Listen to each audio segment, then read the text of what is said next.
Everyone, welcome to my YouTube channel. In today's video lecture, we are going to start a new topic, that is basics of data structure. So, let's get started. सबसे पहले हम देखेंगे अपने पहले lecture में कि data structure क्या होता है. उसके बाद हम जानेंगे कुछ फॉर्मल डेफिनेशन जो कि कुछ स्टैंडर्ड टेक्स्ट बुक से लिए गए हैं. उसके बाद हम देखेंगे कि डेटा स्ट्रक्चर, आखिर हमें डेटा स्ट्रक्चर की ज़रूरत क्यों पड़ी. इतने सारे प्रोग्रामिंग लैंग्वेजेस होने के बाद भी why there is a need of data structure. Then we'll see the classification part. कि सबसे पहले हम देखते हैं what is data structure. जो डेटा स्ट्रक्चर है वो दो वर्ड्स से मिलके बना है, data plus structure. Data plus structure.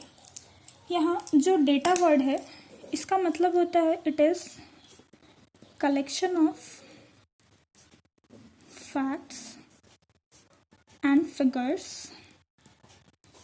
such as numbers, words, etc. It means कि जो डेटा है it is nothing but the collection of facts and figures. जो भी हम देखते हैं images, videos, audios और इसी तरह की बहुत सारी चीज़ें जो भी हम डेटा देखते हैं, जो भी हम अपने कंप्यूटर में स्टोर करते हैं, these are all known as the data part. And what is this structure means? Structure means it is the way of organizing the data. कि हम अपने डेटा को किस तरह से कंप्यूटर में ऑर्गेनाइज कर रहे हैं, किस तरह से हम जो भी अपने पास जो डेटा है उसको किस तरह से, सपोज ये एक डेटा है और ये अपना मेन मेमोरी है, तो हम इस डेटा को किस तरह से इस मेन मेमोरी में ऑर्गेनाइज कर रहे हैं, it is nothing but the structure part. तो हम ये क्यों करते हैं? ताकि हम जो भी यहाँ डेटा स्टोर्ड है उसको जब भी वो रिक्वायर्ड हो ताकि हम उसका एफिशिएंट यूटिलाइज कर सकें. तो कुछ डेफिनेशंस देखते हैं. First point is data structure is not the programming language. तो सबसे बड़ा जो मिसकंसेप्शन होता है कि जो डेटा स्ट्रक्चर है वो एक प्रोग्रामिंग लैंग्वेज है, जबकि डेटा स्ट्रक्चर जो है हमारा वो प्रोग्रामिंग लैंग्वेज नहीं है. It is not the programming language. For example C++, Java and many more. These are the programming language, but data structure is used to store. Data structure is used to structure the data, and this is for the writing the code and to solve the problem. Next is it is the concept to structure the data. ठीक है. Next point is it is a particular way to arrange the data into the main memory. हम लोग जो data है उसको किस तरह से अपने मेन मेमोरी में स्टोर कर सकते हैं, ये हमें डेटा स्ट्रक्चर एक वे प्रोवाइड करता है ताकि जब भी उसकी ज़रूरत पड़े हम उसको एफिशिएंटली यूज़ कर सकें. It provides appropriate management of the data. ये हमारा जो भी डेटा है उसका प्रॉपर मैनेजमेंट अपन को प्रोवाइड करता है. अब हम देखते हैं बाय डेटा स्ट्रक्चर कि इतने सारे प्रोग्रामिंग लैंग्वेजेस होने के बावजूद हमें डेटा स्ट्रक्चर की आखिर ज़रूरत क्यों पड़ी. So it is used in almost every programme और सॉफ्टवेयर सिस्टम. ऐसा देखा गया है कि ऑलमोस्ट सभी प्रोग्राम्स में हमें डेटा स्ट्रक्चर की ज़रूरत पड़ती है.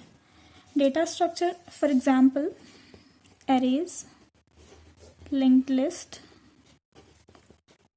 stacks, queues, etc.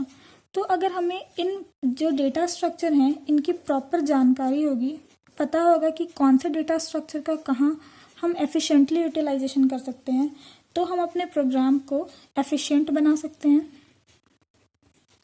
और जो भी अपना प्रॉब्लम है उसको इफ़ेक्टिवली सॉल्व कर सकते हैं. इसीलिए ना सिर्फ हमें प्रोग्रामिंग लैंग्वेजेस की जानकारी होना ज़रूरी है बल्कि ये जो डेटा स्ट्रक्चर्स हैं लाइक एरेज, लिंक लिस्ट, इसका कहाँ किस प्रॉब्लम में हम बेटर यूटिलाइजेशन कर सकते हैं उसकी जानकारी भी होना उतना ही ज़्यादा ज़रूरी है. It is the essential ingredient for many efficient algorithm. It is the essential ingredients for many efficient algorithm. जो बहुत सारे जो large huge amount of data है, अगर हमें उनको प्रोसेस करना है, ह्यूज अमाउंट ऑफ डेटा, अगर हम ह्यूज अमाउंट ऑफ डेटा को प्रोसेस करना चाहते हैं या किसी कलेक्शन ऑफ डेटाबेस को प्रोसेस करना चाहते हैं, तो हमें इन सब केसेस में डेटा स्ट्रक्चर की रिक्वायरमेंट बहुत ज़्यादा बढ़ जाती है. क्योंकि अगर आपके पास प्रॉपर डेटा स्ट्रक्चर होगा तभी आप ह्यूज अमाउंट ऑफ डेटा या बहुत सारे जो कलेक्शंस ऑफ डेटा बेसिस हैं उसका प्रॉपर मैनेजमेंट कर सकते हैं. Next point is some programming languages emphasise data structure rather than algorithm. जो बहुत सारे प्रोग्रामिंग लैंग्वेजेस ऐसे हैं जो कि एल्गोरिदम से ज़्यादा डेटा स्ट्रक्चर को महत्व देते हैं.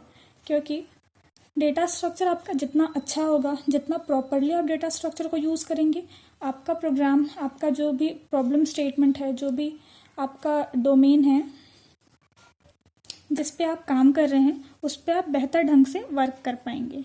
तो इसीलिए जितनी ज़्यादा ज़रूरी हमें प्रोग्रामिंग लैंग्वेजेस की जानकारी होना ज़रूरी है, उतना ही ज़्यादा इम्पॉर्टेंट हमारे लिए ये भी हो जाता है कि हम प्रॉपरली डेटा स्ट्रक्चर को समझें और उसको कैसे हम अपने प्रोग्रामिंग लैंग्वेजेस में इम्प्लीमेंट कर सकते हैं ताकि हम अच्छे से अच्छा प्रोडक्ट बना सकें, अच्छा से अच्छा प्रोग्राम लिख सकें.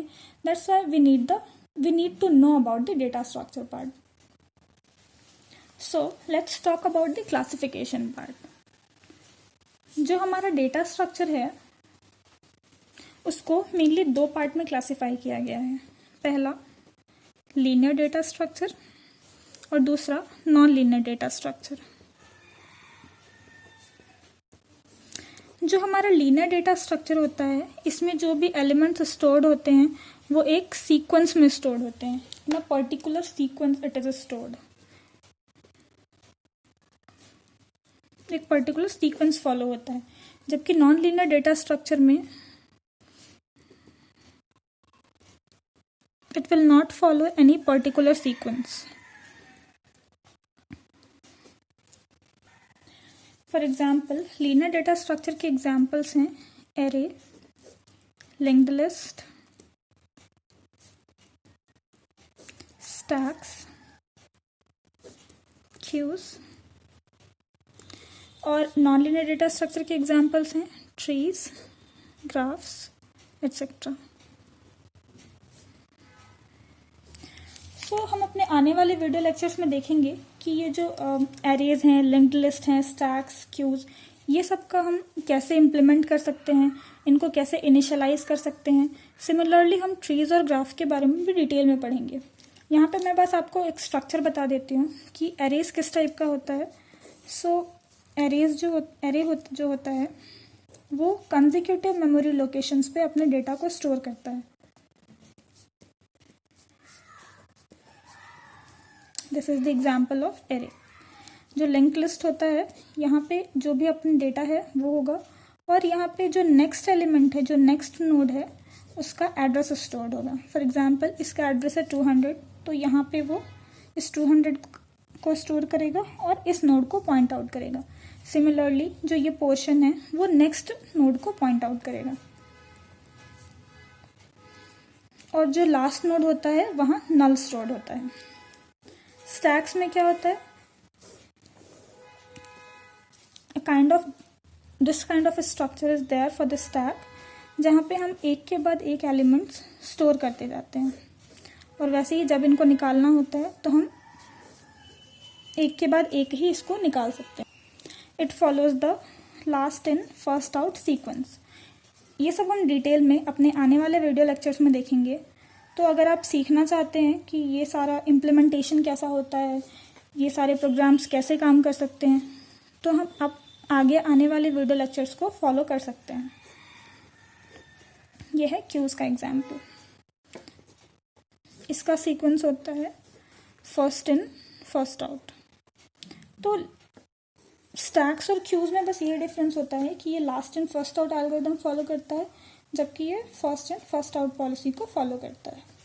सिमिलरली ट्रीज और ग्राफ में this kind of a structure is there for the trees, and in graph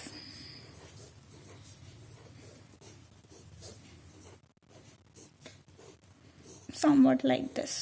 This is nothing but the graph और ये हमारा trees का structure है. So that's all. If you want to know more, if you want to learn more about these things, stay tuned to my YouTube channel.